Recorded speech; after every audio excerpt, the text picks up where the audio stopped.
Hi, welcome to another financial analysis video with myself, Moeed, Amin, and my colleague, Ted Wabin. Let's dive straight in. We're looking at an interesting company today. It's been getting a lot of headlines recently in the markets. SoFi Technologies. Now, SoFi Technologies are an online banking organization or financial institution. And really, they're about kind of almost loans, right? They started out, I think it was four or a couple of students in Stanford University back in 2004, I believe. Maybe I've got it wrong, but don't quote me on that.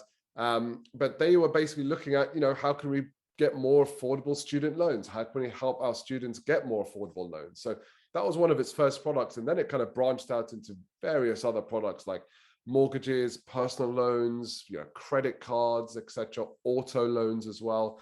And they even acquired a company called Galileo Technologies in 2020, really helping with checking accounts. Now, what's interesting about this company is because of the breadth of products they offer, it makes their services stickier, right? And that's a very big part of their value proposition. So we're going to look into the finances of this company. We're also going to look at the context of its share price, because since December 2020, when it floated on the public market, it has been bouncing around and it's a bit of a roller coaster. So we're going to come on to that later on. But don't forget to like, share, subscribe, especially if you want us to analyze a company for you, whether you are thinking about investing in them or whether you're thinking about selling your services and products to them and you want to understand more about their finances. Do leave a note in the comment section. Most of our videos are from comments from our viewers. Ted, let's take it away and share with our viewers what we found about the finances for this company. Absolutely. So good to see you, Moeed. Thank you very much. And welcome to all of our viewers. So we are going to be looking at their financial statements. Now, I thought what we'd start off with is just looking at this this 10K. This is the annual report, which is available on their website. You'll notice that this is called the Social Capital Hedosofia Holdings Corp. And if you do look at their 10K, their annual report, what you're going to find is, I'll just whiz down to the relevant section that says, what do we do? This is an acquisition vehicle. Okay, so this is definitely, this is a SPAC that is set up with the intention of SoFi being able to reverse back into it. So just quickly, we'll whiz through some of the key numbers in this report and just sort of identify how obvious it is that it is a SPAC. So look at the balance sheet here. We notice on the balance sheet, basically it's all cash. Okay, there it is. There's just lots and lots of cash waiting for that acquisition, and it's all in as warrant liability. So in effect, there's a lot of debt in there, and there's this there's a sort of convertible debt, and also these ordinary shares. So that's really kind of the structure of the business. If you look at the income statement, you'll see that there's no income. There's just the cost of incorporation, the cost of setting it up, and they're kind of getting ready. So they've listed and they are then effectively ready to start their acquisition. So if we really want to see SoFi, we need to look at their quarterly. So here we have their quarterly results. This is for 3 months. So if we go down to their income statement, we'll start with their income statement. Here it is. So we're really looking at, I think we're interested in this column here. So this is for the 9 months ended 30th of September, and it's comparing the 9 months of 2021 with the 9 months of 2020, and it also gives you a kind of detail on the 3 months as well if you want it. The numbers are in thousands, you'll notice. So their total interest income is $260 million. So what they are up to is, as you mentioned, Moeed, they are borrowing money and they are lending that money out. So for a sort of a traditional company like Coca-Cola, what they do is that they manufacture Coca-Cola and then they sell it. These guys, they're borrowing money and lending it out. So the income they receive from lending the money out is $260 million. That's known as the interest income. And the cost of getting that money is this number here, which is the interest expense. And that gives them what's known as the NII, or the net interest income, of about 178 million. So you can see this is very, very profitable business. They are borrowing at relatively low rates and lending on at relatively higher rates. And we can kind of compare these two numbers to see, you can see very easily that their cost of borrowing has come down significantly, and therefore their margin has increased as a result. A little bit further down, they've got some non-interest income. So here we go. So here's our non-interest income down the bottom. And that's kind of, so all of this, so they've got some additional they're obviously, getting fees from using their platform, for example, et cetera, and some origination. And that effectively gives them the kind of the net revenue, which is these two numbers added together. So the net interest income plus any non-interest income is 700 million. They're spending a lot of money running the business, over $1 billion. And we can see, so sales, the general administrative, it will be high. There'll be lots of regulation here, very, very highly regulated industry, and they're spending quite a lot of money on their technology as well. So bottom line is a loss, and as a rule of thumb, divide it by 3, multiply by 4, and you can project the loss for the full year. So a loss, a greater the loss than last year, really driven by the fact that their costs, their overheads have gone up dramatically, even though they are, their profitability has gone up dramatically. So, really looking at, these items should be our kind of fixed costs. And the idea is that, you scale the business, you continue to scale the business, and ultimately, your top line revenue is covering your fixed costs, and you're in the world of profitability. So they're not there yet, but they are growing very, very rapidly, and there's no reason why they shouldn't be able to, clear that hurdle in the near future. Look at the balance sheet. Just put up the balance sheet. So in terms of the balance sheet, they don't make that distinction between non-current and current assets that our traditional manufacturing or blue chip companies make. So really, they kind of just list out their assets in order of liquidity. So this is effectively their cash, the cash that they've got either at the central bank or with their own bank.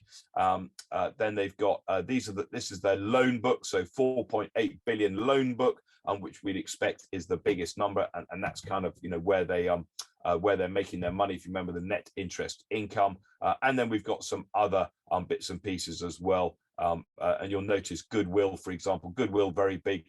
Reflecting that acquisition that you refer to in your introduction, Moeed. So total assets 8 billion, total liabilities.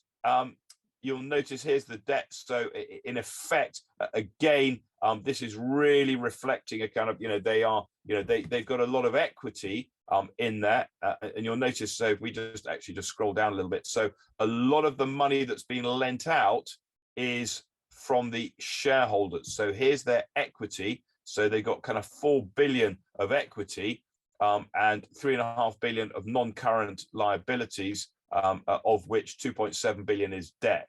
So when we think about the cost of lending money out, if you go to the shareholders and you raise equity and use that equity to lend to your shareholders, it's obviously going to cost you less in terms of your P&L account, because the cost of equity doesn't appear in the P&L account. Cost of equity will be things like dividends and capital appreciation. Cost of debt is interest, and that does appear in your profit and loss account. So you may remember, Moeed, we looked at Lloyds Banking Group some time ago, and if you're watching this video, do have a look at that, because I think you'll find that there's an interesting comparison between Lloyds Banking Group as a financial institution, and Lloyds Banking Group really takes money in on deposit from their customers and then lends that money out, and we see that the money on deposit and the amount they've lent out are very, very similar size numbers, whereas these guys the money they've lent out, that 4.8 billion loan book, is almost twice the money that they've borrowed in order to make that lend out. The difference is really being provided by the shareholders, and that's why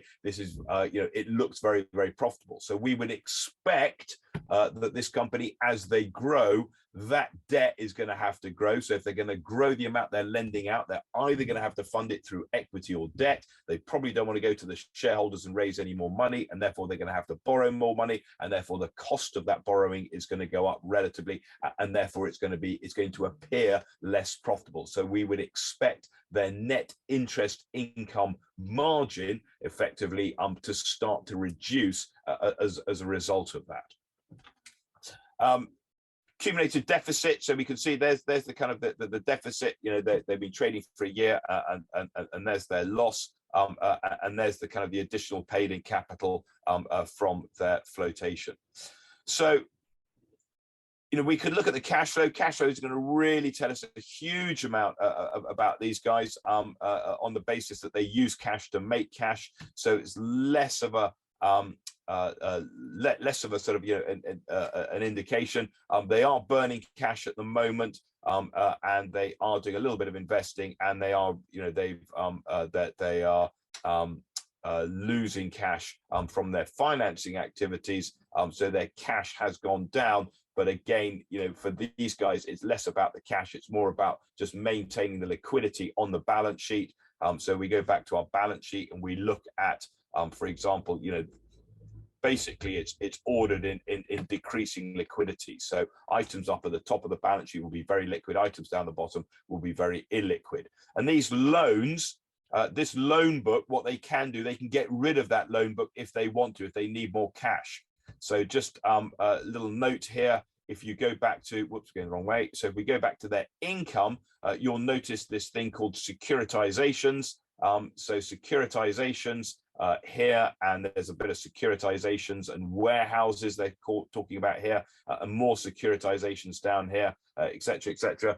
So securitization is taking your loans, packaging up, and then selling that as a bond onto the bond market.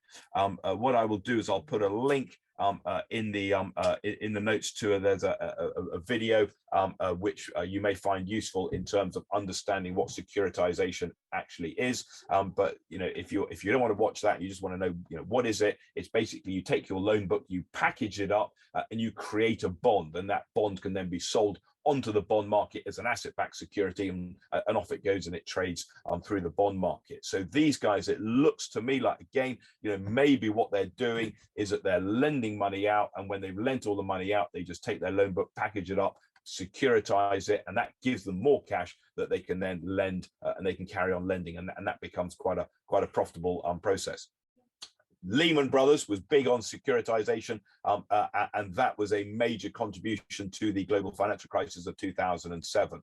So just a kind of a highlight as to exactly how that works. And again, you can watch the video for more information on that.